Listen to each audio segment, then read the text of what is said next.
એકતાનગરમાં છોટુભાઈ પુરાણીની 141મી જન્મ જયંતિની ભવ્ય ઉજવણી. વ્યાયામ સંસ્કૃતિના વિકાસમાં પુરાણી બંધુઓના યોગદાનને યાદ કરાયું.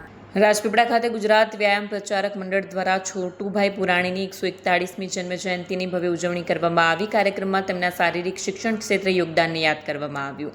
ધારાસભ્ય ડોક્ટર દર્શના દેશમુખની અધ્યક્ષતામાં યોજાયેલ કાર્યક્રમમાં ગુજરાતમાં વ્યાયામ સંસ્કૃતિના વિકાસમાં પુરાણી બંધુઓનું પ્રદાન, પુસ્તકનું વિમોચન કરાયું તેમજ વ્યાયામ ક્ષેત્રે યોગદાન આપનાર મહાનુભાવોનું સન્માન કરવામાં આવ્યું. આ પ્રસંગે જીવનગાથા છોટુભાઈ પુરાણીની નાટ્ય રજૂઆત અને કવિ સંમેલનનું પણ આયોજન કરવામાં આવ્યું.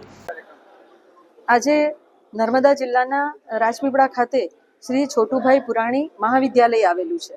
આ છોટુભાઈ પુરાણી મહાવિદ્યાલયના જ્યારે શરૂઆત થઈ ત્યારે છોટુભાઈ પુરાણીના 141મી જન્મ જયંતિનું આ વર્ષ છે અને એ વર્ષની ઉજવણીના ભાગરૂપે આજે સહકાર ભવન એકતાનગર ખાતે આ કાર્યક્રમ રાખવામાં આવ્યો છે કે જેમાં સર્વે ટ્રસ્ટીઓ, સર્વે પ્રાધ્યાપકશ્રીઓ, પૂર્વ પ્રિન્સિપાલશ્રીઓ અને સાથે જેમણે સીપીએડ ડીપીએડ જે કોલેજમાં એમણે જ્યારે પોતે આ કોલેજમાં અભ્યાસ કરતા હતા અને અભ્યાસકાળ દરમિયાન તેમણે ગોલ્ડ મેડલ મેળવ્યા હતા એવા સર્વે વિદ્યાર્થી મિત્રોનો પણ આ એક સન્માન સમારંભ રાખવામાં આવ્યો છે. આજે કેટલા વર્ષોથી જે આ છોટુભાઈ પુરાણી કોલેજ રાજપીપળા ખાતે ચાલી રહી છે ત્યારે અનેક એવા વિદ્યાર્થીઓ છે કે જેમણે એમના જીવનની કેરિયરની શરૂઆત અહીંયાથી કરી અને એમને જીવનમાં આગળ વધવા માટે રમતગમતના ક્ષેત્રને પસંદ કર્યું હતું. ત્યારે ખાલી આ એક છોટુભાઈ પુરાણી વિદ્યાલય જ રાજપીપળા ખાતે એક અમલમાં આવી હતી અને આ છોટુભાઈ પુરાણી હાઈસ્કૂલના માધ્યમ થકી અને આ કોલેજના માધ્યમ થકી આજે રમતગમતના ક્ષેત્રમાં આજે વિદ્યાર્થીઓ ખૂબ આગળ વધી રહ્યા છે. હાલના તબક્કે જોવા જઈએ તો જિમ્નાસ્ટિક્સના ક્ષેત્રમાં પણ આજે આ શાળા દ્વારા અને આ કોલેજ દ્વારા અનેક બાળકોએ પોતે જિલ્લા કક્ષાએ, નેશનલ કક્ષાએ અને ઇન્ટરનેશનલ કક્ષાએ પણ પોતે મેડલ હાંસિલ કરેલા છે અને ખૂબ જ અંતરિયાળ વિસ્તારમાં એવી આ કોલેજે ખૂબ જ ઊંચું સ્થાન પ્રાપ્ત કર્યું છે, નવી વિકાસની ઊંચાઈઓ સર કરી છે અને વિદ્યાર્થીઓ માટે ખૂબ જ આશીર્વાદરૂપ એવી આ કોલેજ આજે જ્યારે 141મી જન્મ જયંતિ મનાવી રહી છે ત્યારે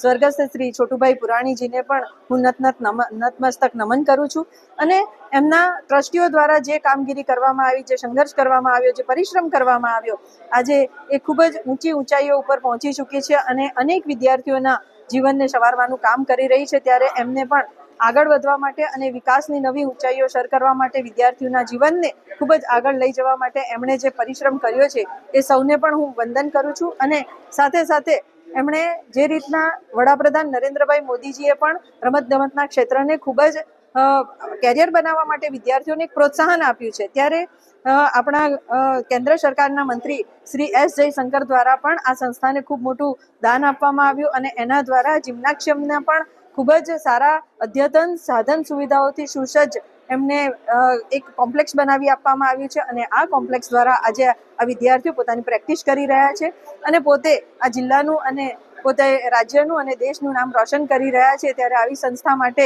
ખૂબ આગળ વધે અને વિદ્યાર્થીઓને ખૂબ આગળ લઈ જાય અને આનું નર્મદા જિલ્લાનું નામ રોશન કરે એવી હું શુભકામનાઓ પાઠવું છું.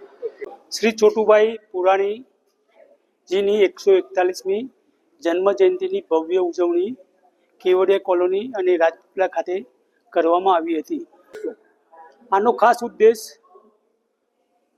જે રમતગમતની અંદર જે જૂની પ્રવૃત્તિઓ જે છે અને એ પ્રવૃત્તિઓને ઉજાગર કરવા માટે અને આજે બહાર જે ગયેલા છે વિદ્યાર્થીઓ એ એમના કાર્યક્ષેત્રની અંદર સ્પોર્ટ્સને ખૂબ જ કામ કરે અને સ્પોર્ટ્સનો વિકાસ થાય, બધાનું હેલ્થ સારું બને, એ ખાસ એનો આશય છે.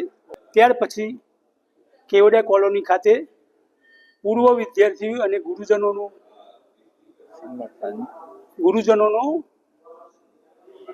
સન્માન કાર્યક્રમ રાખવામાં આવ્યો હતો જેમાં વિદ્યાર્થીઓએ ગુરુજનોનું, જેમની સાથે ભણ્યા હતા એવા ગુરુજનોનું ભવ્ય રીતે એમનું સન્માન કર્યું હતું. તમારું નામ? વિરેન્દ્ર પટેલ, નિવૃત્ત. વિડીયો જર્નાલિસ્ટ દીપક જગતાપ સાથે સત્યા ટીવી ન્યૂઝ રાજપીપળા.